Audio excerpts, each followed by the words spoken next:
బంగాళాఖాతం, హిందూ మహాసముద్రంలో ప్రాబల్యం పెంచుకోవడానికి డ్రాగన్ తీవ్రంగా ప్రయత్నిస్తున్న వేళ అక్కడ పట్టు సాధించటం భారత్కు అత్యంత ప్రధానం.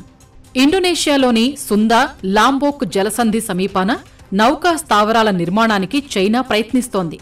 స్ట్రింగ్ ఆఫ్ పర్ల్స్ వ్యూహంలో భాగంగా భారత్కు తూర్పు దిక్కున శ్రీలంకలోని హంబన్టోటా పోర్టును 99 ఏళ్లు లీజుకు తీసుకుంది. బంగ్లాదేశ్లో చిట్టగాంగ్ పోర్టును అభివృద్ధి చేస్తోంది. మయన్మార్లోని క్యూయిక్ ప్యూ ప్రాంతంలో డీప్ సీ పోర్టు నిర్మిస్తోంది.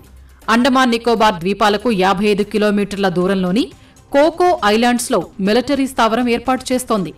ఈ ఎత్తులను చిత్తు చేయడానికి భారత్కు గ్రేట్ నికోబార్ ప్రాజెక్టు ఉపయోగపడుతుంది. ఇక్కడ్నుంచే హిందూ మహాసముద్రంపై నిఘా పెట్టే ఛాన్సు ఉంటుంది. నికోబార్ ఐలాండ్లో భారత మిలిటరీ, నావెల్, కోస్ట్ గార్డ్ స్థావరాలు ఉంటే చైనాకు అస్సలు ఊపిరాడదు. అందుకే నెక్లెస్ ఆఫ్ డైమండ్ పేరిట చైనా వ్యూహానికి భారత్ ప్రతివ్యూహం రచించినట్లు రక్షణ రంగ నిపుణులు చెబుతున్నారు. నికోబార్ ద్వీపంలో నిర్మించే విమానాశ్రయం, పోర్టులతో భారత వాణిజ్య, సైనిక అవసరాలు తీరుతాయని అంటున్నారు. ఈ ప్రాజెక్టు సిద్ధమైతే విశాఖ నౌకా స్థావరంపై ఒత్తిడి తగ్గుతుంది. పర్యాటకంగానూ భారత్ లబ్ధి పొందుతుంది.